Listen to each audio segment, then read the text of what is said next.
மேலே இருக்கக்கூடிய நியூஸ், பட்டுக்கோட்டையில் ஒரு ஹோட்டலில் வாடிக்கையாளர் தனக்கு நீங்கள் பிளாஸ்டிக் பையில் ஃபுட்டு தர வேண்டாம், நான் கொடுக்கக்கூடிய பாக்ஸ்லேயே நீங்கள் கொடுத்துருங்கன்னு கேட்டதுக்கு அதோட உரிமையாளர் அதை மறுத்திருக்காரு.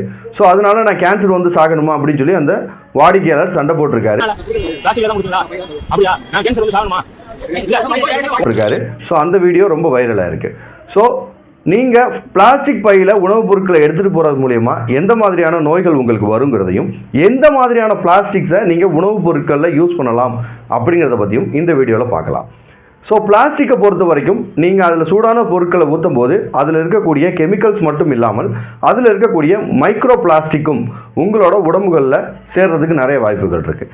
இது முக்கியமாக எந்த மாதிரியான டிசீஸை உண்டாக்கும் அப்படின்னா எண்டோக்ரைன் சிஸ்டம் டிசீஸ் உண்டாக்கும். எக்ஸாம்பிள் சொல்லணும் அப்படின்னா பிசிஓடியாக இருக்கட்டும், டயபெட்டிஸாக இருக்கட்டும், தைராய்டாக இருக்கட்டும், இல்லை நீங்கள் பால் ஊட்டக்கூடிய தாயாராக இருந்தீங்க அப்படின்னா உங்களுக்கு அந்த பால் உற்பத்தியிலேயே பிரச்சனை வர்றதுக்கு நிறைய வாய்ப்புகள் இருக்குது.